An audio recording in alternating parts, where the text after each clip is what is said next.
अगर आप ग्रामर की ABCD तक नहीं जानते हैं, फिर भी हिंदी में दी गए सेंटेंसेस को इंग्लिश में ट्रांसलेट कर सकते हैं। आप नहीं जानते हैं कि सेंटेंस पैटर्न क्या होता है, आप नहीं जानते हैं कि सेंटेंस स्ट्रक्चर क्या होता है, सब्जेक्ट क्या होता है, हेल्पिंग वर्ब क्या होती है, मेन वर्ब क्या होता है, ऑब्जेक्ट क्या होता है, कॉम्प्लीमेंट क्या होता है, प्रेपोजिशन क्या होता है, ये सब नहीं जानते हैं। उसके बावजूद भी आप सही सही हिंदी टू इंग्लिश ट्रांसलेशन कर सकते हैं। कैसे कर सकते हैं? सिर्फ एक चीज़ जान लें, अगर सिर्फ एक चीज़ जान लें तो आप इजीली काफ़ी आसानी से सही सही हिंदी से इंग्लिश में ट्रांसलेशन कर सकते हैं। आपको सिर्फ ये जानना है कि राइट टू लेफ्ट रूल क्या होता है, यानी दाएं से बाएं का नियम क्या होता है। तो यह काफ़ी ईजी सी चीज़ है कि आपको इसमें सिर्फ उल्टा करना है। अगर हम हिंदी के पैटर्न को और इंग्लिश के पैटर्न को देखें तो जो इंग्लिश का पैटर्न होता है वह हिंदी के पैटर्न की अपेक्षा ठीक उल्टा होता है। राइट। तो राइट टू लेफ्ट का जो रूल है वो ये कहता है कि अगर आप ट्रांसलेशन करना चाहते हैं, ट्रांसलेशन कर रहे हैं, तो सबसे पहले जो हिंदी का पहला वर्ड है वह पहला वर्ड लिखिए।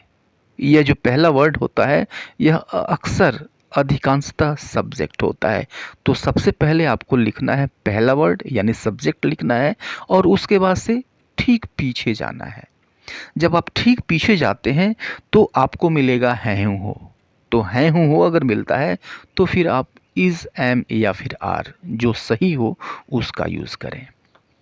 अगर आपको था थे थे मिलता है तो फिर आप वाज या वर का यूज़ करें, या फिर आपको अगर गागे घी मिलता है तो फिर आप शैल या फिर विल का यूज़ करते हैं।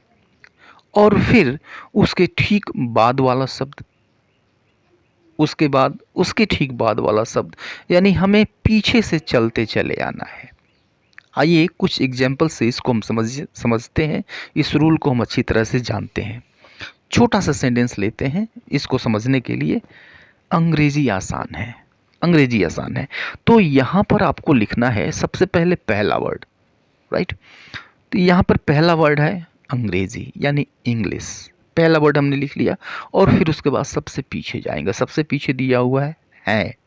राइट। तो इस है के लिए आएगा इज। आप जानते हैं अच्छी तरह से कि है की इंग्लिश होती है इज, और यह सिंगुलर सब्जेक्ट के साथ ही यूज होता है, यानी एक वचन कर्ता के साथ। यानी कर्ता अगर एक हो तो हम यूज़ करते हैं इज़।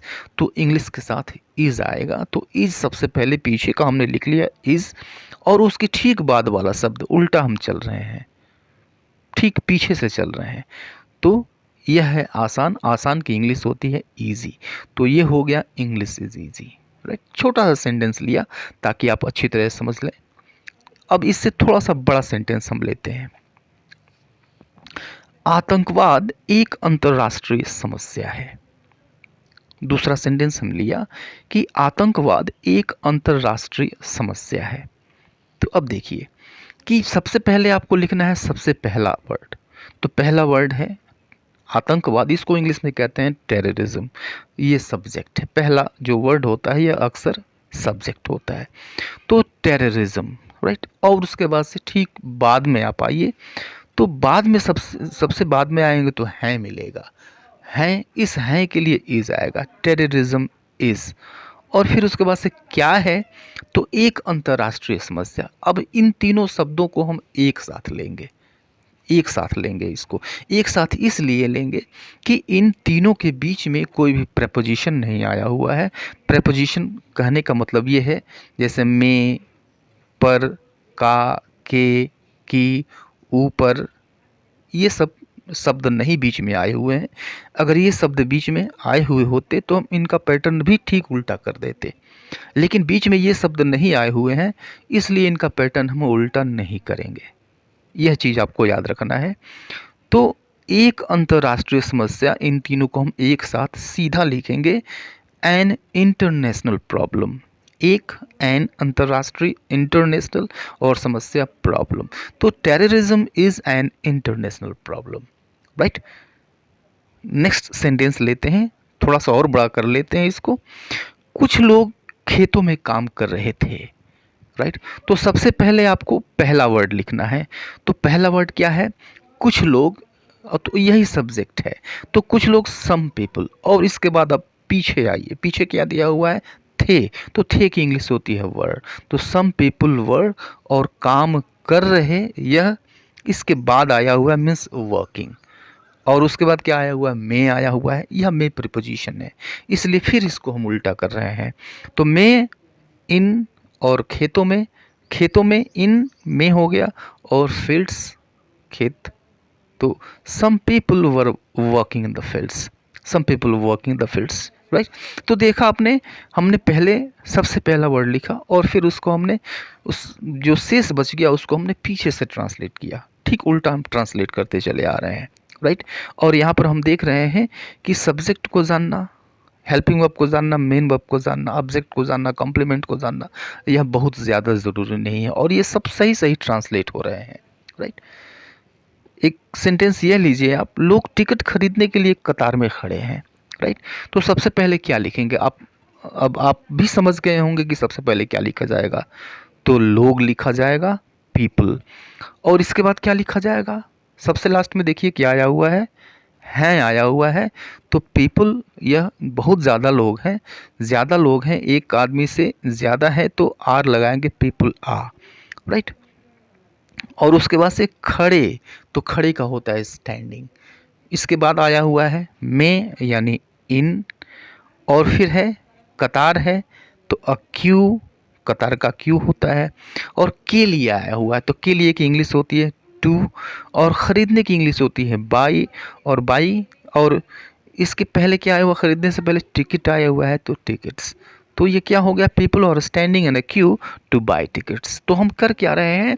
सबसे पहले पहला वर्ड, फिर उसके बाद से जो शेष सेंटेंस बच गया उसको हम पीछे से ट्रांसलेट करते चले आ रहे हूँ। देखिए कितना कमाल का ट्रिक है, कितना जानदार, कितना शानदार ट्रिक है। बिना हम सब्जेक्ट को जाने हुए, बिना ऑब्जेक्ट को जाने हुए, बिना हेल्पिंग वर्ब को जाने, बिना मेन वर्ब को जाने, इसको हम बिल्कुल सही सही ट्रांसलेट करते चले जा रहे हैं। किसकी सहायता से? राइट टू लेफ्ट रूल की सहायता से करते चले आ रहे हैं।